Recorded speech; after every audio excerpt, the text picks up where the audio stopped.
So today we're going to make something fun with these guys, which are one of my favorite ingredients to use at this time of year, and that's Lucky Charms marshmallows. And yes, we did go through the box of cereal just to pick out exactly what we needed for this recipe. So here's a quick overview of the ingredients you're going to need today. We're going to start off with 100 grams of brown sugar. We have 50 grams of white sugar, 145 grams of plant-based butter because this is a dairy-free recipe.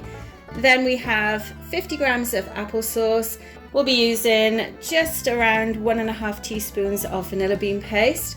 Then we have 175 grams of all-purpose flour, 1/4 teaspoon of baking soda, and 1/4 teaspoon of salt.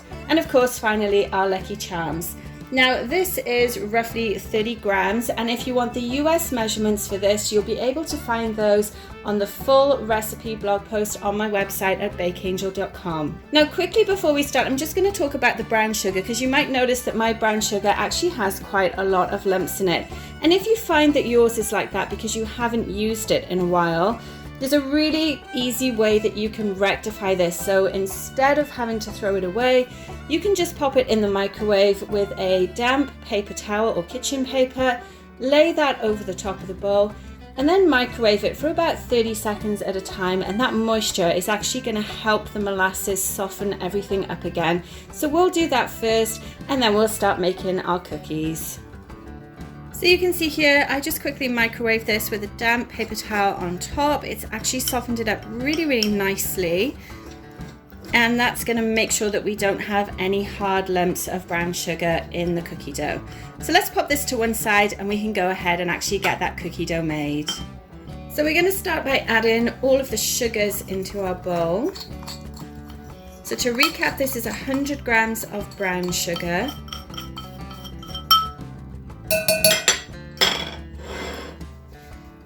To that we're adding our 50 grams of white sugar.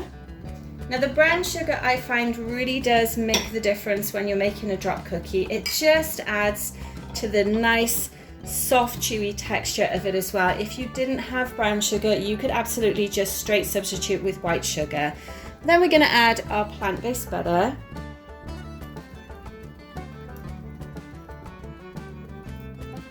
And that's 145 grams. I am using unsalted butter for this. And it's also been left to sit at room temperature for about 30 minutes whilst I gathered everything else together for this recipe. Now you'll notice I'm not using a stand mixer here, and that's because this recipe does come together very quickly. Instead, I'm just going to use my hand whisk. So you want to just combine these ingredients together.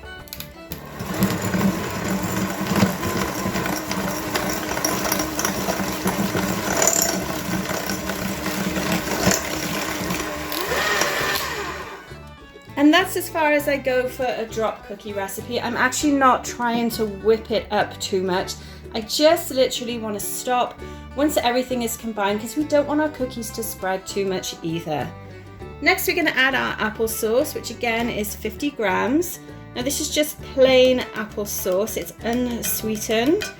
You could definitely swap this out for sweetened applesauce or even a flavoured applesauce if you want to. Just bear in mind that that will affect the flavour of the cookies if you're using a flavoured applesauce. And then a splash of our vanilla bean paste.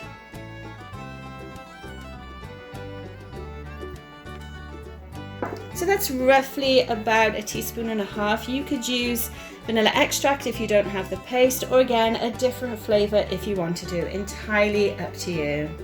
Now we're going to give that a quick mix as well.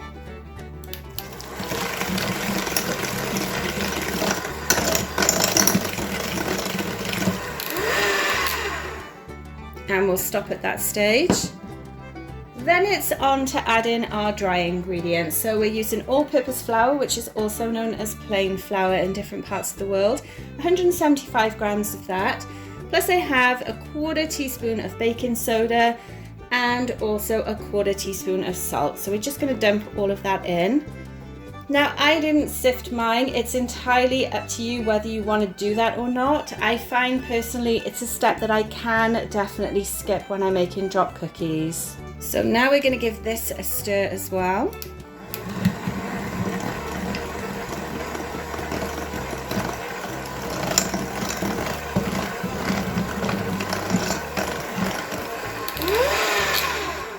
Now you'll notice that I haven't fully incorporated the flour at this stage, and that's simply because we want to add the last ingredient to this and give everything a final stir together then. Otherwise, I tend to find the cookies end up just being a little bit tougher than I like because we've actually over incorporated the flour.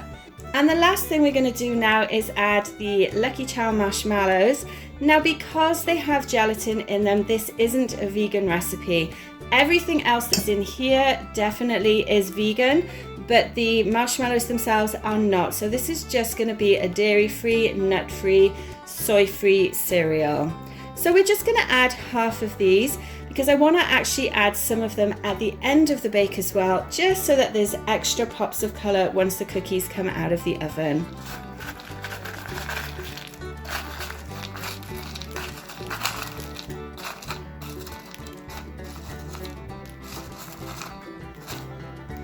Okay, that's about half. And this time we're just going to give it a gentle stir with the hand whisk.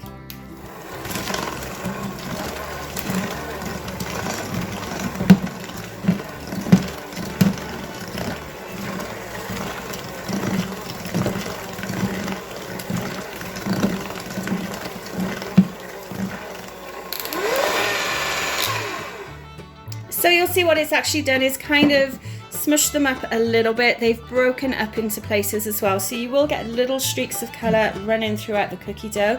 But as I say, we're going to add the rest of these onto the top of the cookies as soon as they come out of the oven. Now we're going to go ahead and transfer all of this onto our cookie trays. And for drop cookies, I prefer to use an air bake tray for those. I just find they give a more consistent bake as there's much more airflow that goes through the oven when they're baking, and they just seem to turn out a lot nicer. I'm also going to use my trusty cookie scoop as well. Now this is the larger one because we do want some large cookies this time. And then it's just a case of actually scooping some of that dough and then popping it on the baking tray. You'll see that I've lined it with parchment paper as well, just because I don't want them to stick at all. And then we're going to go and add more. Now make sure, because they will spread a little bit, make sure you're not putting them close together. Let's see if we can get that one out. And then just keep going until you've used all of the cookie dough. You should get roughly 12 from this recipe, and you can see all those nice bits of the marshmallow are actually mixed in really nicely to the mixture as well. So again, I'm just going to pop one here.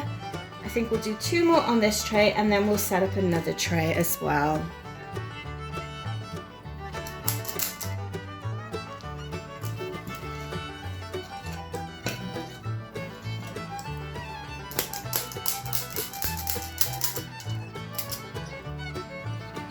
So there we go, that's our first tray finished.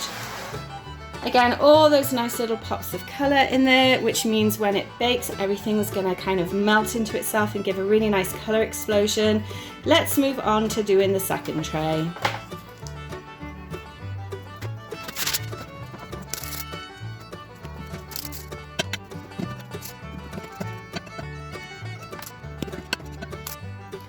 Now when you get to the last one, I always recommend you use a spatula to actually scrape down the bowl. Make sure you've got all of that good cookie dough in that last cookie as well.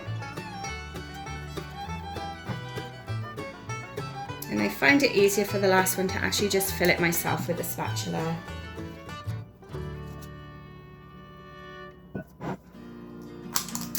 There we go, that's our last one done. So we have our 12 cookies. Now these are going to go in my oven, which is preheated to 375 degrees Fahrenheit, which is roughly 190 degrees Celsius, for about 10 to 12 minutes. If you aren't using the air bake trays, you will definitely need to reduce that time a little bit to more of the 8 to 10 minutes, but definitely keep an eye on them and make sure that they don't over brown. Okay, let's get these in the oven.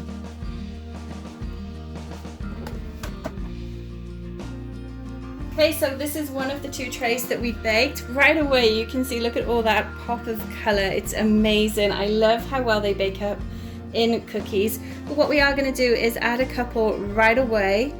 Now, doing this while the cookies are warm will mean that they will actually soften a little bit so that they'll stay in place when you pick them up, and also that they will just stay nicely on top too. So I'm just going to add 4 or 5 to each cookie, and then we're going to let them cool.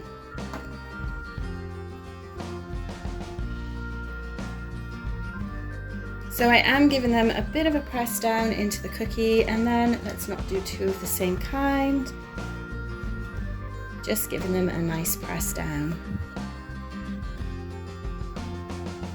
But I love how colourful this is, and yes, they're obviously not the healthiest cookie. They are full of colorants, full of sugar, but for a treat like St. Patrick's Day, they are absolutely perfect. And don't forget, you can get the full recipe on my website at bakeangel.com. The link for that will be below in the description. So make sure you go and check that out. And then once these have cooled, we'll actually break one apart so you can have a look at all those beautiful colors inside. So the cookies have cooled a little bit now. Let's just take a look at one.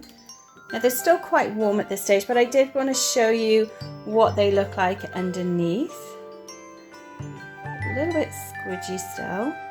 And they're going to firm up as they cool completely as well, but you can see where all those marshmallows are mixed in, just all those pops of color. Let's turn it over. We're going to break this one up. So there we go. Look at all that color that you've got inside. Really, really fun treat to make for St. Patrick's Day. I hope you'll have a go at making this recipe, and if you do, make sure you drop a comment either below or on the blog site as well. I'd love to hear what you think of these Lucky Charm cookies. Thanks for watching and have a great day.